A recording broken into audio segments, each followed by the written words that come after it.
Good morning students. आज हम geography का चैप्टर 4 एयर डिस्कस करेंगे। पिछली बार हमने एनवायरनमेंट के बारे में पढ़ा था, ग्रीन हाउस इफ़ेक्ट के बारे में पढ़ा था। तो आज हम स्ट्रक्चर ऑफ द एटमॉस्फेयर पढ़ेंगे।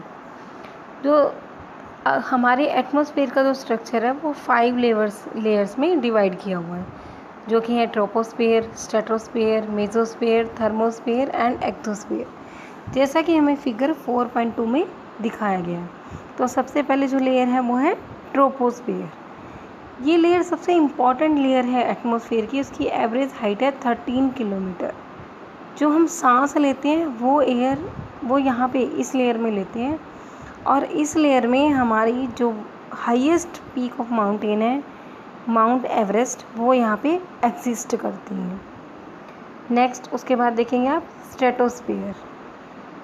ट्रोपोस्फेयर के बाद अगली लेयर है स्ट्रेटोस्फेयर। स्ट्रेटोस्फेयर की जो हाइट है वो कम से कम 50 किलोमीटर है, और यहाँ पे कोई क्लाउड्स नहीं होता, कोई वेदर कंडीशंस नहीं होती, इसीलिए यहाँ पे एरोप्लेन उड़ सकते हैं, इसी लेयर में उड़ते हैं। आप फिगर में देख रहे होंगे।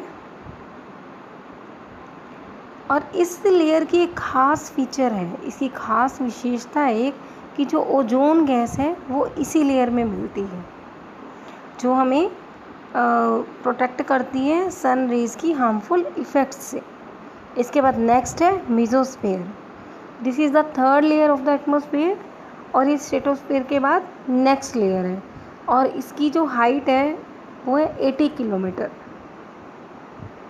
और ये इसमें जो है मेट्रोइड्स वगैरह, या फिर कई बार हम स्काई में देखते हैं कि रात को तारे दिखाई दे रहे हैं, कोई लाइट सी आ रही है और वो एकदम ख़त्म हो रही है, तारे टूट रहे हैं, वो इसी लेयर में होता है। इसके बाद है नेक्स्ट थर्मोस्फेयर। इसमें जो टेम्परेचर है वो हाइट के साथ साथ एकदम लगातार बढ़ता रहता है। आइनोस्फेयर जो है वो इस लेयर का एक पार्ट है थर्मोस्फेयर का। This layer helps in radio transmission. Radio की जो ट्रांसमिशंस है, वो तरंगे जो जाती हैं वो इसी लेयर में से जाती हैं। In fact radio waves transmitted from the earth are reflected back to the earth by this layer.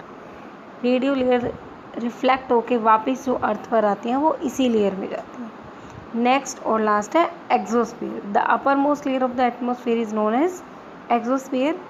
और ये लेयर है जिसमें एयर बहुत थिन होती है, बहुत पतली होती है। इसमें हीलियम और हाइड्रोजन जैसी गैसेस पाई जाती हैं, क्योंकि बहुत हल्की गैसें हैं दोनों, इसलिए ये एक्सोस्फेयर में मिलती हैं। नेक्स्ट है वेदर एंड क्लाइमेट। आप सुनते ही हैं डेली, आज कैसा वेदर है, आज कैसा मौसम है।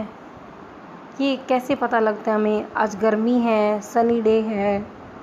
और कई बार हम क्रिकेट देखते हैं तो भी सुनाई देता है कि आज नहीं क्रिकेट होगा क्योंकि वेदर ठीक नहीं है। ठीक है, तो वेदर क्या है? Weather is hour to hour, day to day condition of the atmosphere. दिन प्रत्येक दिन या घंटे टू घंटे जो चेंज होता है एटमॉस्फेयर में, उसको हम बोलते हैं weather. A pleasant breezy weather may make one cheerful and even plan for an outing. अच्छा लगता है हमें एक प्लेजेंट डे हो, ठंडी हवा चल रही हो बाहर जाने के लिए।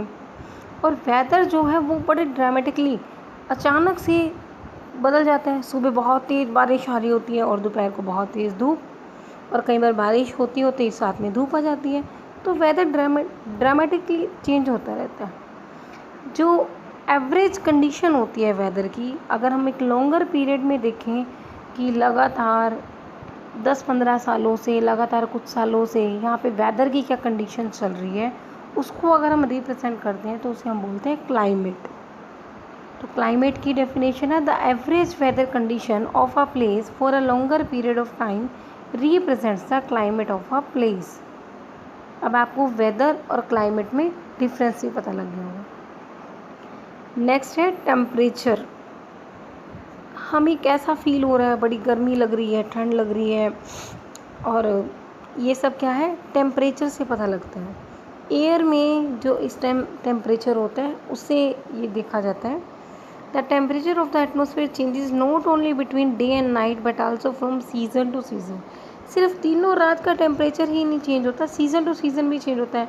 समर्स कैसी होती हैं, बहुत हॉट होती हैं, और विंटर्स कोल्ड।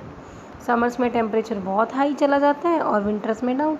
आजकल आप देखेंगे टेम्परेचर 32, आप चेक करेंगे गूगल पे तो दिखाई देगा today temperature is 32 degree but feels like 39 degree. तो बहुत गर्मी है। और जब आप विंटर में जाएंगे तो तब चेक करेंगे तो कब आएगा। एक इम्पॉर्टेंट फैक्टर जो है टेम्परेचर को है इंसोलेशन। इंसोलेशन होता है incoming solar energy intercepted by the earth. सूर्य से जो गर्मी अर्थ लेती है, पृथ्वी प्राप्त करती है, उसे हम बोलते हैं इंसोलेशन। और इक्वेटर के पास पोल की तरफ जाते हुए ये धीरे धीरे कम होती रहती है। Now you understand why poles are converted with snow. इसलिए हमें पता ही है कि पोल्स पे सारा वो स्नो से क्यों कवर किया हुआ है, क्योंकि वहाँ टेम्परेचर बहुत नीचे चल जाता है, माइनस में चला जाता है। अगर अर्थ का टेम्परेचर बहुत ज़्यादा हाई हो जाए तो ये इतनी गर्मी हो जाएगी कि कोई भी यहाँ पे फसल नहीं उगाई जाएगी। और आपको पता है सिटीज़ में जो टेम्परेचर है वो हाई होता है विलेजेस से ज़्यादा, क्योंकि ग्रीनरी कम होती है। और जो बिल्डिंग्स में मटेरियल यूज़ करते हैं, कंक्रीट, सीमेंट, उनके कारण भी वो हीट करता है, और ये हीट जो है वो रात को भी रिलीज़ होती है। तो आज हम इतना ही पढ़ेंगे। आपका बाकी जो चैप्टर रह गया वो हम नेक्स्ट वीडियो में कंप्लीट करेंगे। Okay, thank you.